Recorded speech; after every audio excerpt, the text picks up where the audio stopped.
All righty. Well, welcome to our session of Spirit Reality, Awake and Aware. I'm going to have a chat with you today about how negativity needs consent to function. Now, I've touched on this before, but I really want to break this down a bit more. And having come from, a big weekend where lots of things was happening and, lots of negative events occurred because we had torrential rain and people were getting bogged and caravans were getting stuck and the joy, the joy. And it's interesting what comes, it's people's reactions and response to some of the things that come at us. So unveiling the quiet agreement that fuels negativity and its influences. So, as you guys know, negativity has a presence. You know, when you walk into something and it's feeling, what's that? And often, if someone's been not talking very nicely about you, you can feel that as well, can't you? It's like you walk in and you go, oh, okay, what's going on here? Or they all stop talking all of a sudden. And if you're anything like me, I'll go, oh, so what's going on? What are we talking about? And their body language will very soon let you know what's going on. And you're like, okay, I see how it is. So, they're just some indicators, but, negativity has a presence. Sometimes it can be really obvious, and sometimes it's really subtle. And I find that it can sometimes be pulling on the edge of conversations and also on our consciousness. And what we don't consider very often is that negativity, whether in our personal relationships, work environments, or inner conversations, or a spirit entity, requires a form of consent. In other words, an agreement to truly function. And it gains its momentum from conversations and agreement, sometimes consciously, but more often unconsciously, to embed its influence. Okay, so the nature of negativity. To understand how negativity operates, we must first define it. So we've got it. This is how we discern. This is how we, okay, that's what's happening. Because sometimes we just go, what? Negativity is not simply the presence of unpleasant events or adverse emotions. Rather, negativity arises from our own interpretation and response to experiences. Now, that's really key, guys. It's how we interpret and then how we respond to it. It can be thoughts, it can be words spoken, it can come from past traumas and interactions. And it often, the fruit of negativity is often manifest as criticism, cynicism, self-doubt, gossip, pessimism, or defeatism. And, obviously, we all experience negative events.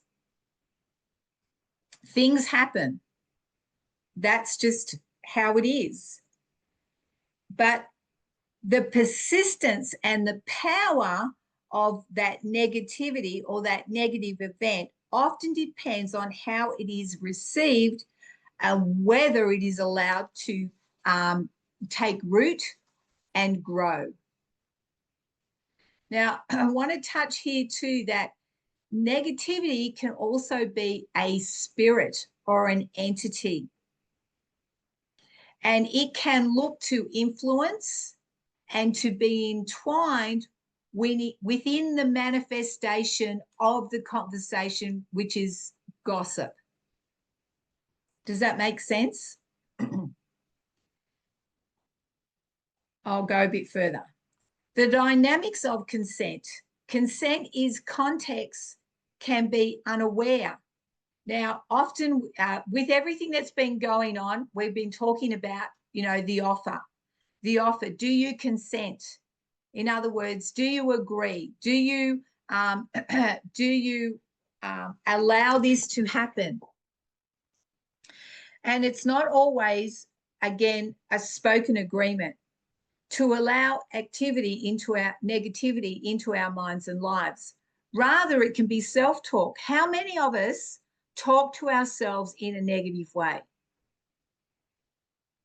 Or you're in a situation, and I'll give you a prime example, and I hear people saying this often. It's like, oh my gosh, you're so stupid.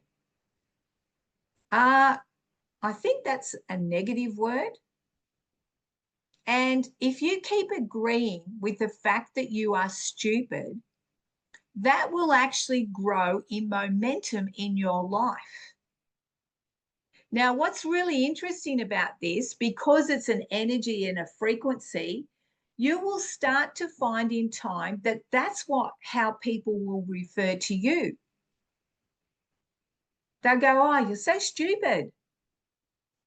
Now, anyone that speaks these words around me, whether they're directed at me, or directed at someone, I will actually pull it up. I will counteract it. I will turn around and go, no, you're not stupid, because I want that negative word not to get grounded or rooted in their being. And I'll go into that further. A passive response, a failure to set boundaries, a habitual response, or a lack of awareness. Now, these are all the ways that negativity can come into your life. And, the habitual response is really interesting, because sometimes certain negative words or aspects are so implanted that we just respond out of that all the time. Instead of, it's like that's just where you go to all the time, whether it's that negative self-talk or whether you're lashing out at others. And I'll give you a prime example of lashing out. It's your fault. You made me do this. It's your fault. You didn't do this, so now this has happened. This is where we've really got to grow into taking responsibility for ourselves. So negative functions, now this is really interesting, guys, much like a virus. It requires a host. So, the question is, are you going to be a host for negativity? The host is determined by the willingness, conscious or otherwise, to accept negative ideas or behaviors. Now, often the fruits of negativity is based from insecurity or fears, or someone that is offended. If you are a person that lives in offense, you will always find everything negative. And then what comes from that is being critical. Oh, they could have done this better, or they could have done that better, or why didn't they do this, or why didn't they do that? So they're the ones that, be aware of, in the sense that, do you want to partner with that? And also, are you agreeing with that? Now, there's a fine line, guys, between making an observation to then better something. I'm always asking, if I put on events, I always ask people, you know, was there anything we could have done better? Now, you've got to use wisdom with this, because every person that's negative or has offense, they'll just flood you with a whole ton of stuff. And you go, oh, I'm never doing that again. So, you know, you use wisdom with it. The fact is that you ask people that you trust, people that know your heart and your vision, and you ask them. That's how you grow. When I have, you know, people that I share things with, if I'm struggling or, you know, I just need someone to talk to, often in the conversation, the spirit then tells me, no, Dot, this is actually your issue, or you need to deal with this, or you're looking at it from the wrong perspective. Now, I have, you know, cultivated in my heart that I always look at everything from both sides of the story. I never take one side of the story, and I never take up other people's offenses, and I never take up their negativity.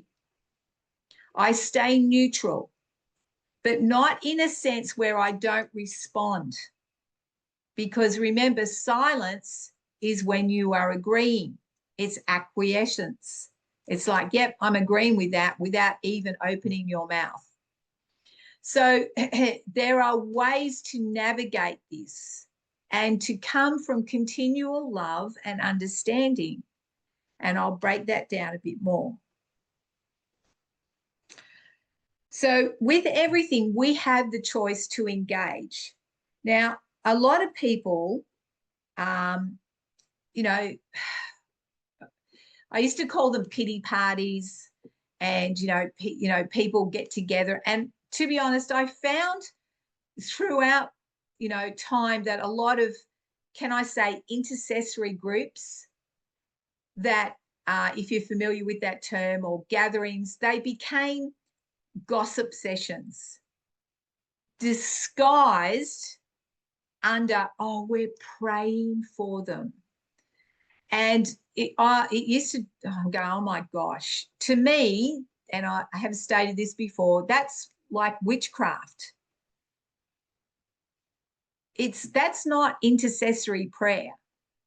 That's just an excuse to gossip. And this is where, like, I've walked out of those rooms. I'm going, this is just a gossip session, and I'm happy to walk out of it. And it doesn't bother me that they get offended with that, because you cannot sit there and try and represent God when that is the fruit of that group or that conversation.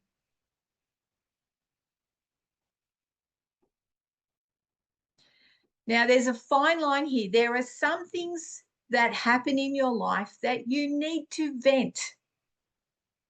You need to move the emotion that you're feeling. But rather than, you know, walking into a whole room of people and spewing it all out, that's where you go to someone that you trust, or better still, take it to God. Have that conversation with God. There are times I go, God, this really sucks right now, because I'm being honest with him. But I can't leave it there, because then I don't find solutions, and I want solutions. I'll then go, okay, I know it's me. I know I've got a stinking attitude, and I'm sorry. Let's deal with me. When you deal with yourself, then you'll find that other things will shift. And this, again, you are responsible for your spiritual growth. You are responsible for your relationship with God. You are responsible for the learnings that are available in the Spirit for you. And it's not a burden. people go, oh, it's like I'm responsible to go to the gym every day because I need to, get fitter. That's not what I'm talking about. I'm talking about that gentle wooing of the spirit that's calling you up to come higher. So when we acknowledge how we're feeling or how we have responded in a way that is not kind or not nice, not how God would respond, then we get the growth. That's why if we look at negative situations as like, oh my gosh, the world's falling apart, you won't get the learnings. It's not a test. It's not a trial. It's the learnings.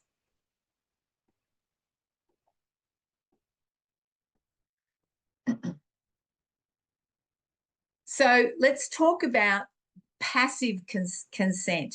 This is a really interesting one because we all face this every day. So, negativity does not need a, yay, I'm here. The door is always slightly open for negativity to creep in. So let's consider the workplace for a moment, where gossip circulates freely. And if you listen without protest, or you laugh along or nod in agreement, you are in effect consenting to that negativity. So it allows the negative current or influence to flow unimpeded. So again, if you hear negativity, you have the power to change that. And I'll talk about that in a minute.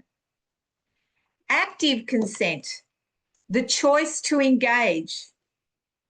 Sometimes we actively court negativity. We indulge in self-negative talk. We participate in complaining sessions or seek out critical conversations. This active consent is a choice to engage. While this can prove temporarily comfort, it strengthens the root of negativity, making it even more persuasive.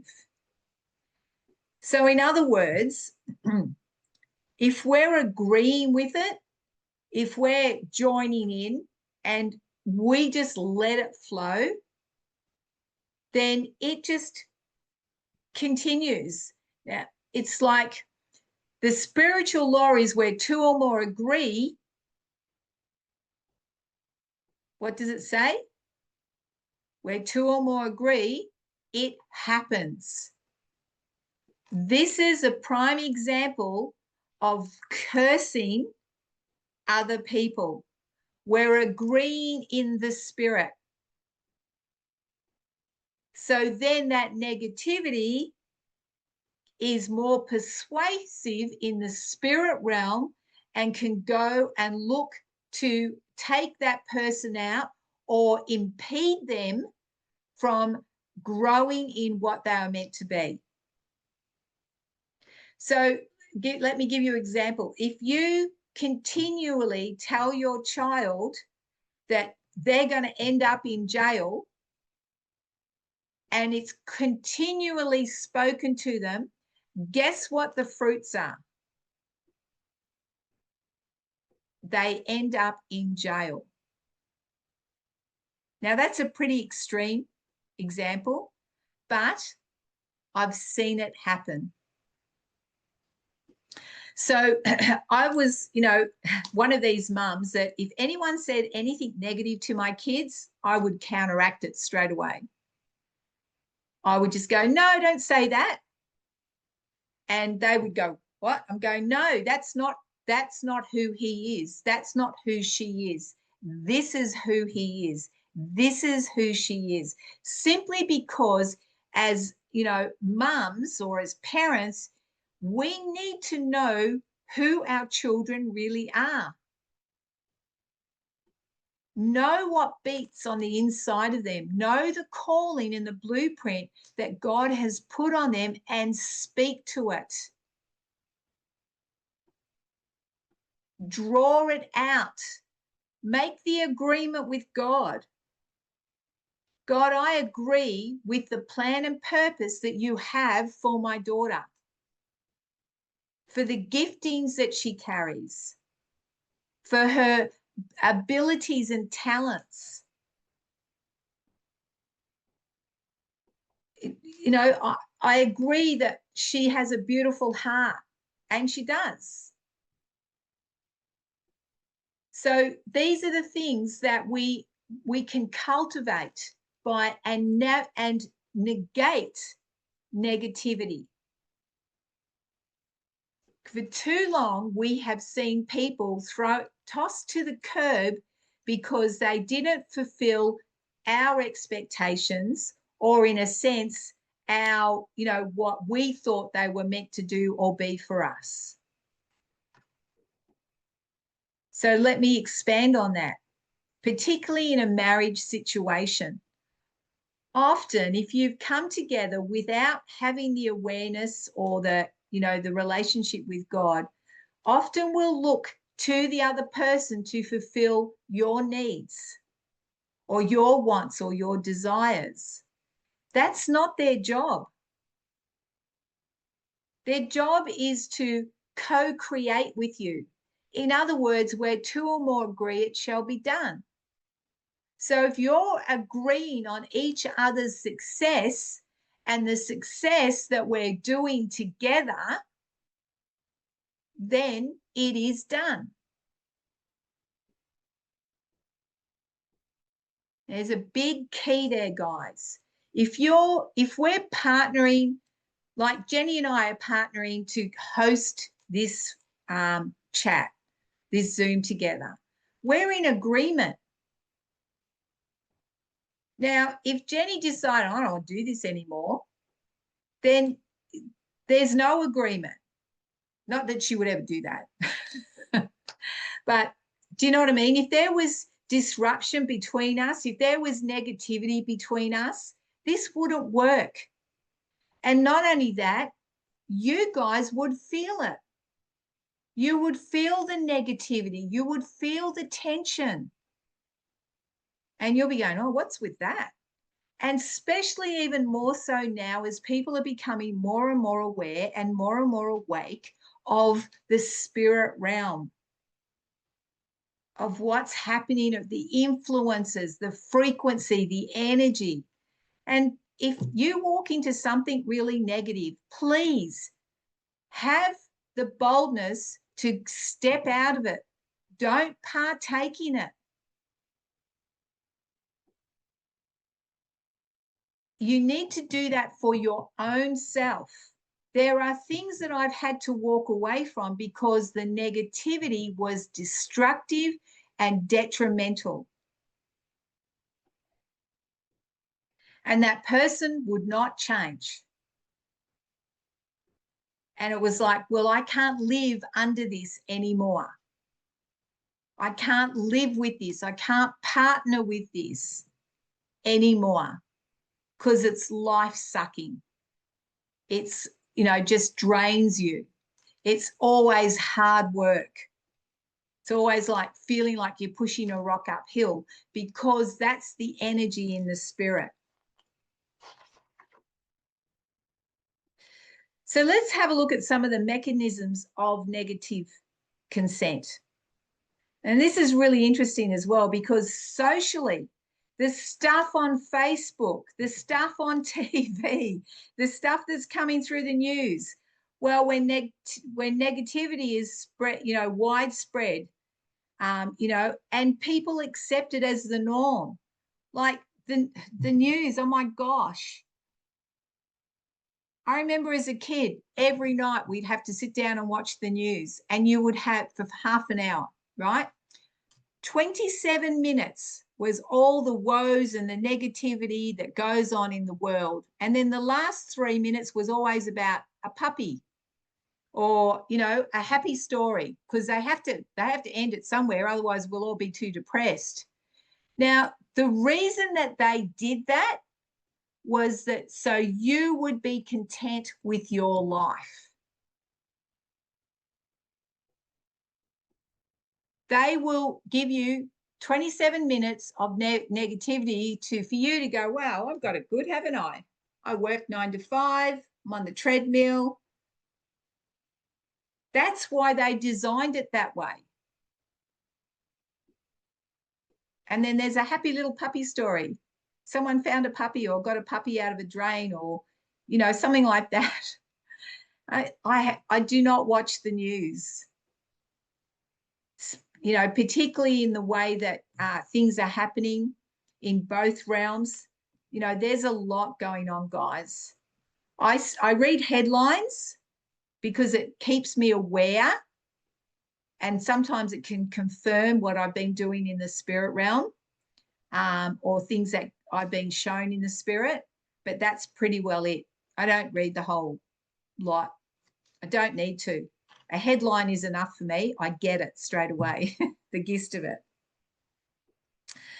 So that's social media. People put things, it's called clickbait on Facebook, you know, so those that are angry, those that are running on fear, they're like, yeah, that's right, let's go get them. You know, it's like, what? Don't be sucked into that. Don't be drawn into it. It stirs an emotion, it stirs a frequency on it, and the enemy wants to feed off that. That's why it's called clickbait. So, you know, you can read it and you can go, wow, that's really disgusting. Like, that just shouldn't happen. But don't engage with it. Don't step onto that platform. Go up higher. Stay higher. Stay above the circumstances and the situations. Emotions, wow. Both positive and negative are contagious. Being around negativity can influence our mood and our mindset. And it subtly persuades us to join in. So it woos us in. It can be very subtle. Sometimes, guys, we self-justify. When we experience setbacks or challenges, negativity can seem justified. We permit it into our inner dialogue because it resonates with our temporary emotions.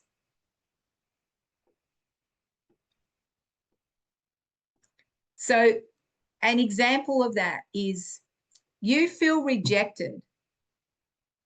So then all this negativity comes out. Well, I didn't like that person in the first place. And, you know, she doesn't do things very well. And, oh, she's not. Oh, did you know? Did you know? And then all of a sudden out comes all the gossip. And I have often seen in a room of 300 or 500 people or 1,000 people, if you're an observer, you'll notice that certain people start to gravitate to one another, and they're going, oh my gosh, we've just met. Oh, my new best friend. And then there's something underneath that's actually drawn them together. And often it's offense or it's rejection. And they become besties for 5 minutes. The next minute, that relationship implodes because under the radar are all these negative energies and entities that are at work. Fear of being rejected,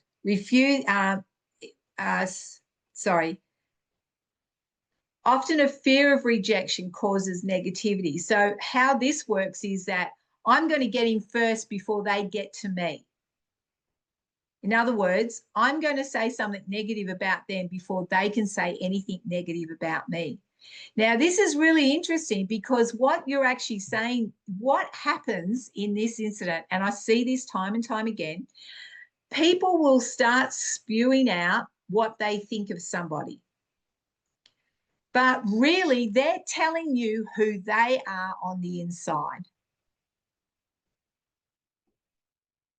So have a listen for that. Look for the intent. Discern what's actually going on here. Now, sometimes people are sharing with you, in a sense of, if you take it as they're telling me who they really are, their resume, there's often a very hurt person under there. And this can be an opportunity for you to bring healing to them on the way that you present it. So this is where, when moving with the Spirit, you come with discernment. You can get, a download of what's actually happening for this person.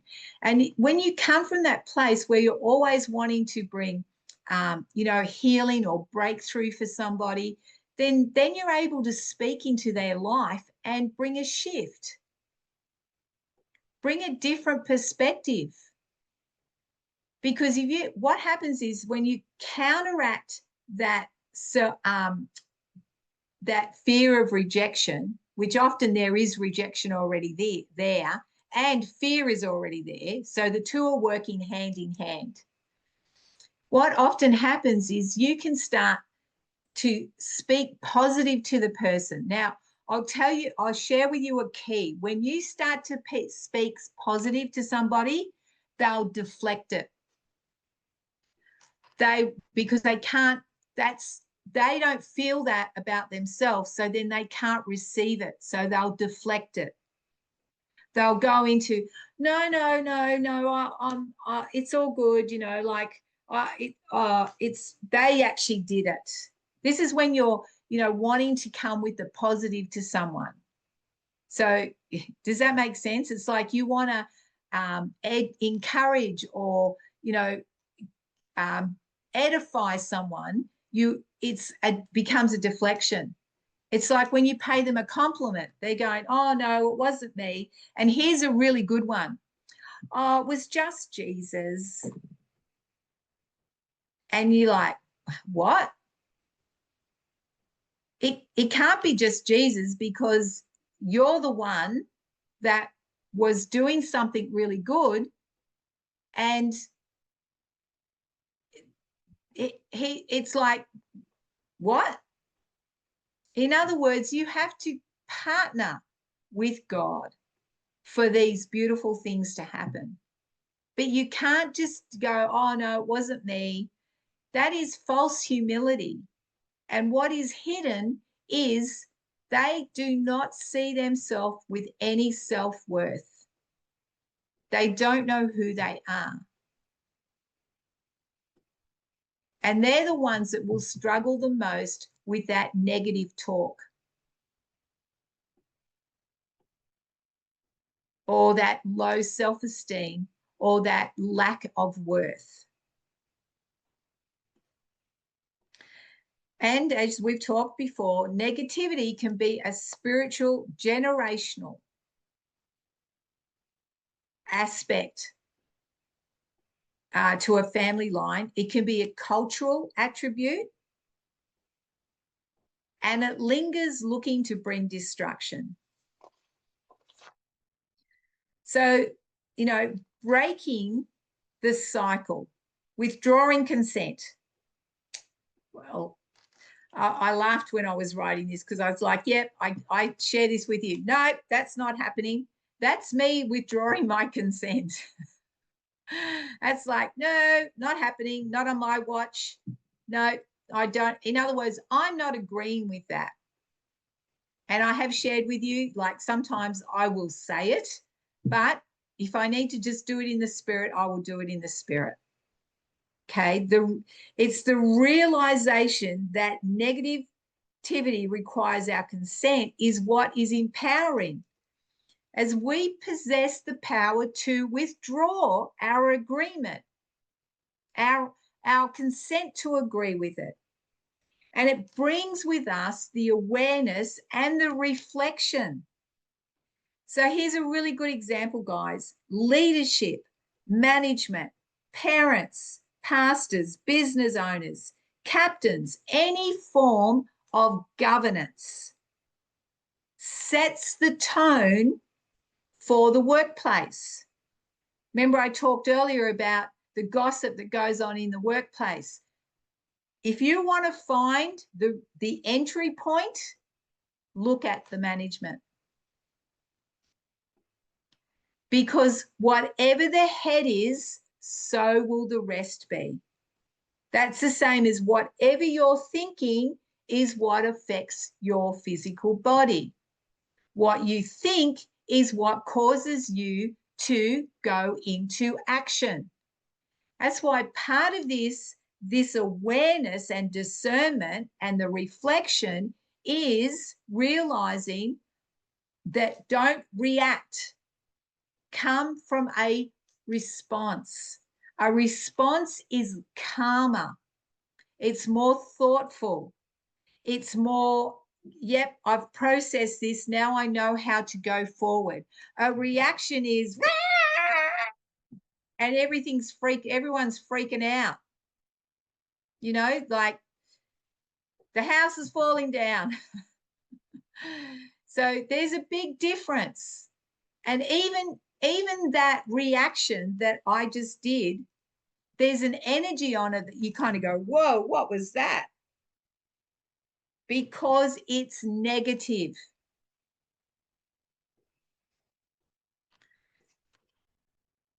So again, you know, if you're in a position of governance and you're in a position of leadership, you know, whatever that management, if you own a business, if you want your business to be successful, set the tone and the atmosphere of that place. Set it emotionally and spiritually and the atmosphere. Like it always blows me away when I see two coffee shops side by side, one's busy and one's empty. And you're like, how come, you know, like, and you try a coffee in that shop, yep, that's good coffee. And you try one in the other one, yep, that's good coffee. What's going on there? That there's a vast contrast. I see that all the time. In fact, I went through a stage where I used to walk into business and I'd go to the manager and tell them how they could fix their business. Yeah, oh, it's my opinion. I don't do that anymore because I could see that they were hurting. You know, they're struggling. They've invested their money. They've done so much.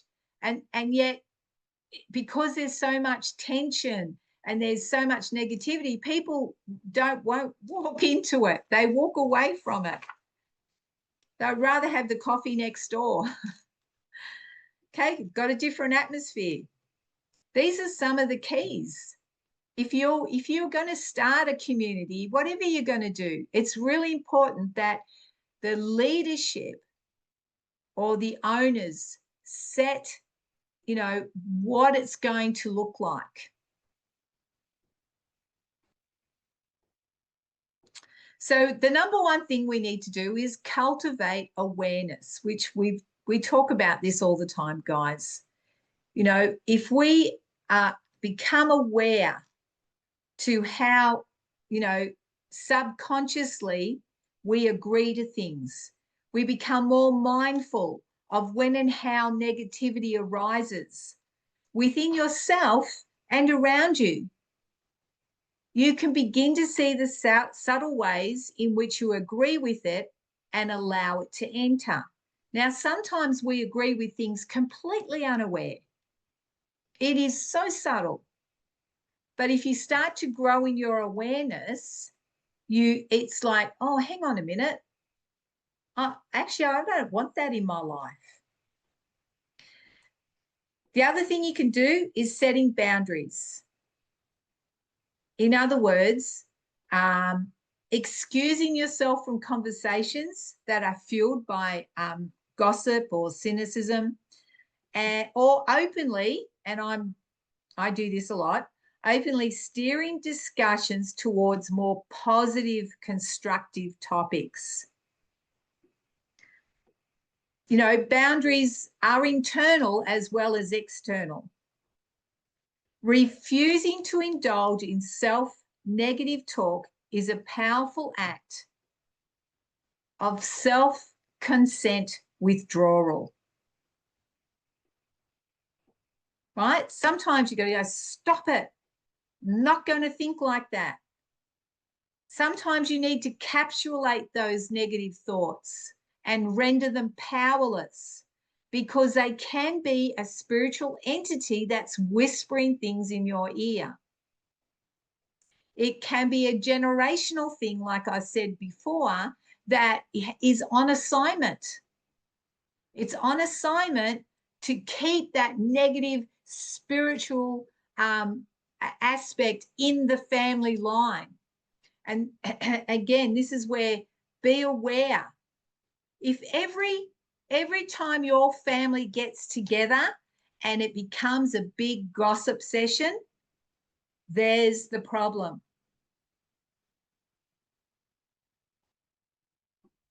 You know, there's another family member that hasn't turned up, and the whole family talks about that one family member.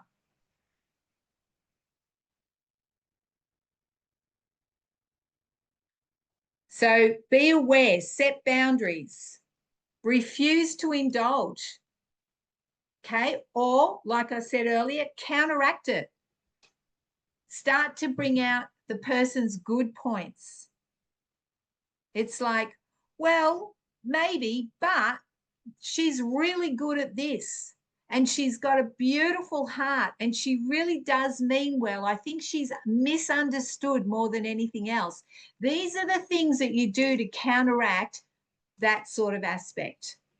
You know, one of the things I love about God is that God only sees the good in us. He's not hitting us over the head with the negativity. We've all got it. We're all dealing with it. But he speaks to our, you know, the design that he placed in us. He speaks to the potential in our heart. He draws us in. If God was hitting me over the head every 5 minutes, for which my mother used to do, I wouldn't have anything to do with him. Would you? It's the love, that unconditional love of God, that woos us into wanting to be better, into wanting to get rid of the things that are holding us back. We're wanting to walk in the fruits of the Spirit, with love, patience, kindness. And it flows. It just flows naturally. The other thing is choosing a response over reaction, which I've already covered that. Negativity thrives on unthinking. Now, hear this, unthinking reactions. By choosing your responses deliberately and reframing from setbacks, you seek solutions over complaints. You deny negativity to have fun in your situation. Right? Now, some people really escalate when things go wrong. And sometimes they've just got to say it. But at the end of the day, be the voice of wisdom and go, it will be okay. It will work out. Wait and see. Because it always does. The other thing you can do is when we withdraw consent, we're consciously inviting positivity, like gratitude and kindness, hope, encouragement, into spaces that are formerly held by negativity. You transform the culture within and around you. So part of what can happen with that, guys, is that when you carry that, you know, that the positiveness, the love of God, you know, you're standing in your strength, you're standing in boldness. You just have to walk in the room. You will clear negativity and a few other things. You don't even have to say a word. Sometimes it's like parting the Red Sea. You've just walked in and all of a sudden everything's just like, whoa, we're getting out of the way of this one. And it's actually really fun to see that when it happens in the spirit. They're like, okay, God's with me in this one and all these angels. So, you know, these are the things that you can do. You have the power. I'm talking about what is possible for you. It's been possible and is possible for me, so it's possible for you. So the ripple effect. The ripple effect of negativity, as I said, continues, but so does the ripple effect of positivity. The ripple effect of goodness, the acts of kindness have a huge ripple effect. You know, nothing is done in vain. Doesn't matter how small or how big, it's not done in vain. There is always, you know, a return. And if you struggle with being negative, please give yourself some self-compassion, realizing your own role in allowing this stuff to kind of work in your life. You know, it's not a call for to self-blame, but rather it's an invitation of self-compassion, but also responsibility. We all have moments where we slip up, right? We all do. What matters is the willingness to gently redirect ourselves time and again toward a more conscious and deliberate approach. So, as I said, the power is within you. You can set boundaries for yourself. You can stop that negative talk. If you need to discern if it's an entity, ask God to show you. I've shared the story where I had an entity that voiced my mother's opinion of me for a very long time. It wasn't until I had the insight that it wasn't me that was thinking it, it was being said to me. And I just said, you will be quiet. And I've never heard it since. And that's 30 years ago. Does it sometimes try to come back? Yes. But it can't land anymore because I'm not agreeing with it. I do not consent. No. Sometimes negativity is used against us to manipulate us and control us. Now, I had a situation not so long ago that someone decided that I needed to do something for them. And I said, no, I'm not doing that because it was not necessary for me to do that. Well, as I walked away, they turned around and said, well, you're not a very kind person. I was like, wow. Now this person doesn't even know me. It was just someone random that was asking me to do something that I didn't need to do.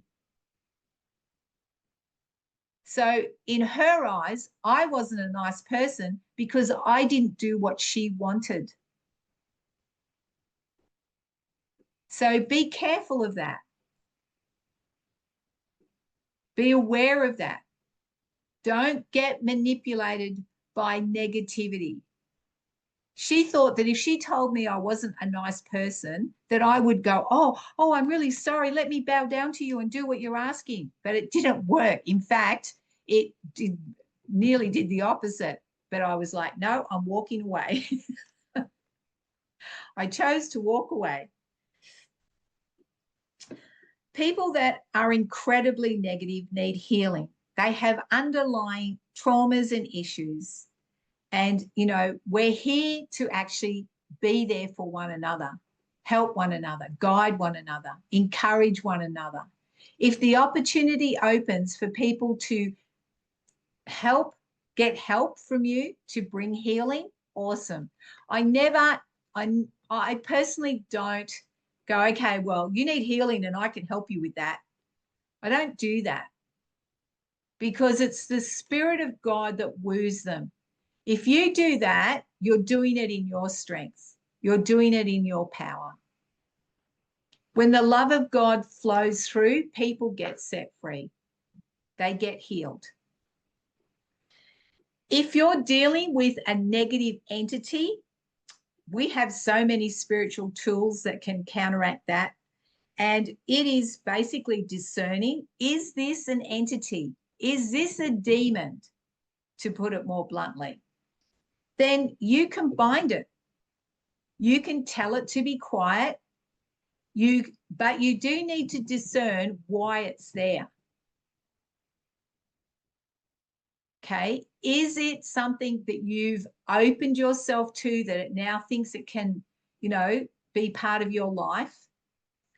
Have you become a host for it in some aspects? These are the questions to ask, and you can be free from it. You just need to break the agreement. And, more and more we're learning about, consent. We're learning about, the public and the private. The private is the spirit realm. The power that we have in the private. What we do in the spirit has influence on the earth. What we do on the earth has influence in the spirit. And the more we grow in this awareness, the more we can, break these contracts, spiritual contracts. We can break these agreements and say, I do not consent. And that's how we win. This is how we stay above. If you have someone in your life, regardless of how, close you are to them, that are continually so negative, and you walk away feeling very, very drained, you might have to ask yourself, do I need to stay in this relationship? Should I stay in this relationship? Sometimes I'm led by God to cut all spiritual ties with everyone in my life, and then let God bring back those that need to be in my life. It's interesting, the quality of people that come back to you. Okay, I'm going to leave it there for today. So is there any questions? Come on, guys. I love questions.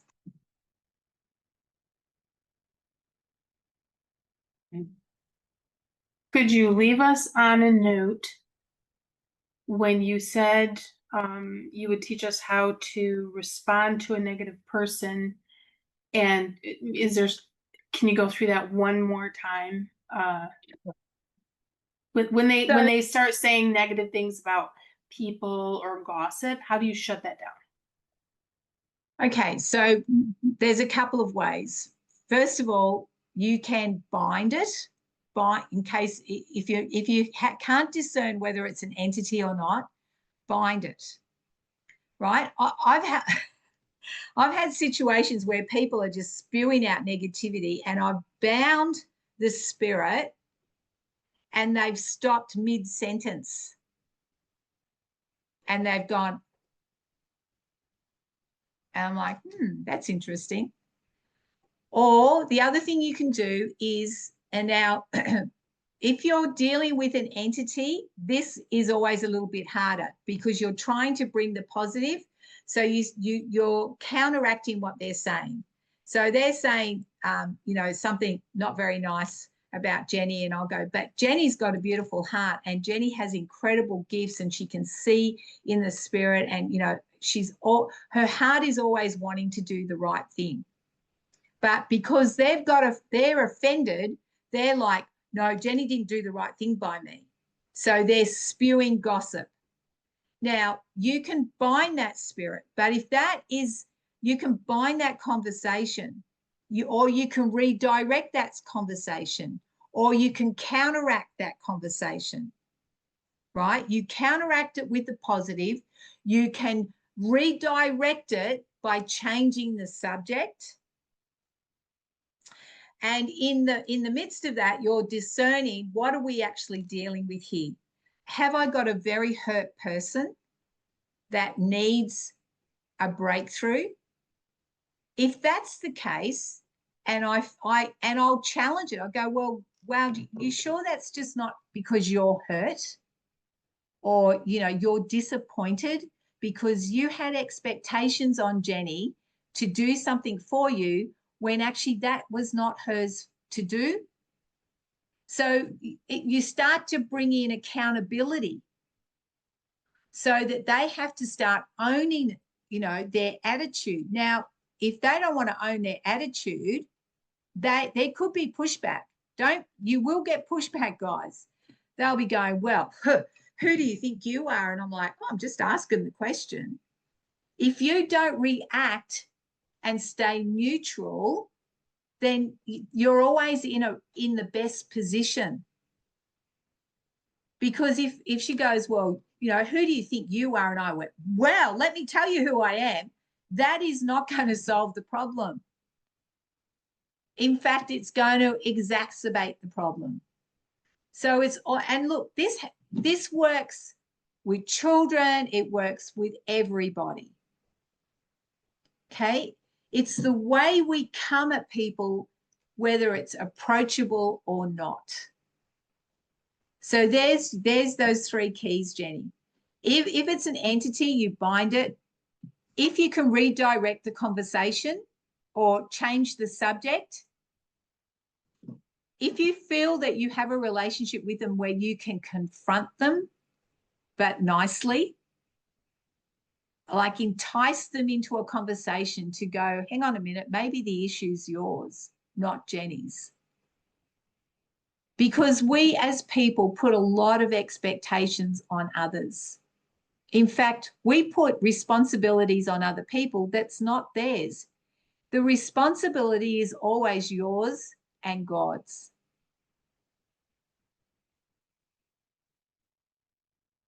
That's the difference. That's why if you go to God with your issues, you're going to get solutions a lot quicker. Is there a place where you need to vent the emotions that you're feeling? Absolutely. But it needs to be where it's safe. Because while you're venting or having a discussion, I'm not talking about bitching, I'm not talking about ranting and raving, I'm talking about having a discussion, you will feel the Spirit of God on that conversation, and he'll start to go, there, look, back here, it's back here. This is what's happening for you. There's this little underlying lie that you don't feel that you're good enough, or you don't feel that you belong, or you don't feel that you're worthy, or you're trying to make things happen in your own strength rather than letting God do it. Does that make sense? Hans and Lisa. Hi, Dottie. Just a small question. You said that negativity requires a host, right? And then you said that it can be ideas, behaviors, fruits of insecurity and offense. And then another one followed, but I was not quick enough to write that down. Can you recall, please? Sarcasm is another one, or cynicism, pessimism. That's, yeah, pessimistic. In other words, the world's always, we've seen a lot of that. It's the end of the world. It's the apocalypse. We're all going to die. They're coming for us. They're coming for us. They're going to put us in FEMA camps. They're going to, force inject us, like all that sort of thing. And I just look at it and go, what the heck? It's like they manifested. They manifested if they say it like that. Yeah, because they're agreeing with it. So everything, this is why, with what has happened in the last 6 years was we've got to counteract that. And this is where people, honestly, it was a really good thing because people started to wake up. But the awakening was not, oh, how bad is the government? The awakening was a spiritual awareness. We are in a battle. But I don't battle in the way that, all right, let's get the guns, let's get the, and I'm talking about even in this a spiritual thing. It's not like, okay, we've got everyone get ready. We're going to go into intercession and we're going to war against this principality. I don't do that. I rise above it. I go, okay, God, the battle's already won. How do we implement the victory?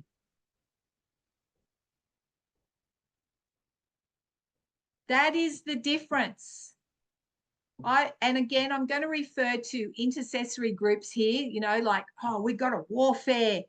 And this is a spiritual key too, guys, is that we're pulling down strongholds. Who's ever heard that? Where are you pulling them to? Pulling down. Guess where they're coming? To you. On top of you. We don't pull down strongholds, okay?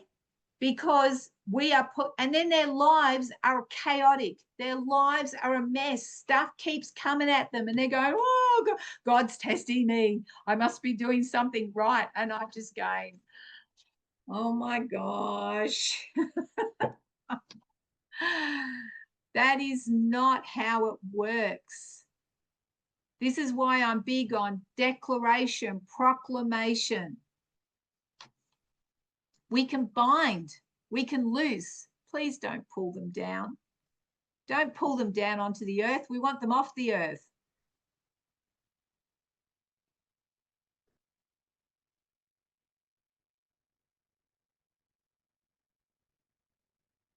So there's some keys for you guys. I hope it helped today. I hope you found that informative. And, you know, again, thank you for the honor and privilege of sharing with you. And I know I bring things quite simply, but I hope that's okay. I'm not an intellect. I'm just a heart person. So, and I just sharing my heart with you. So everyone have a great week. I'll see you next week and love you lots. Let's remind them about your YouTube channel. Oh, yeah. We have a YouTube channel up and running. It's called Dottie Jansen YouTube. So a lot of these recordings all of these recordings actually go onto the YouTube channel. So sometimes I mention your names. I hope you're okay with that. But they don't see your faces. And so that we can, you know, spread the word. And the more people, great. I'm hoping everyone's loving it. Yeah, we're halfway through getting them loaded up. The rest of them will be loaded all up to actually today in the next week. So, but there's plenty to listen to. And they're by date. So with the Empower all the way back from when she first started till now, and they're all in order. Episode 1, 2, 3, 4, all the way through. Beautiful. Jenny's done a great job helping me with that. So thank you so much, Jenny. My heart is truly a grateful girl. I just learned a huge amount today. So I keep learning every time. It's worth doing all that work. So I've learned so much and grown so much. I don't know about the rest of you, but I have. Well, I'm growing too, because, you know, you know, doing this has been really good for me, because I feel like I can share a lot of the things that I've learned over the last 40 odd years. And I'm enjoying it. I'm really enjoying sharing the lessons that I've learned. And if it can help shortcut you, awesome. And if it, you know, helps you with the next stage that we're all entering into, you know, that's just my heart. There's no monetary gain here. It's all about the heart, and people growing in knowing who they are and how amazing God is. He really is. He's just, you know, sometimes I just sit with absolute gratitude on how amazing God is and how much what he means to me. He means a lot, but I also know I mean a lot to him, as you do. So, you know, that's where we come from. Beautiful, guys. Have a great week, and I'll see you next week. Much love. Thank you. Oh, Thank you all. Thank you, Dottie. so much. Bye-bye. See you next Thanks, week. Dottie. Bye-bye. Thank Bye-bye. you. Thanks, Nanette. Bye. Bye, guys. Bye, Thank you. Linda. Thank you, Alexandria.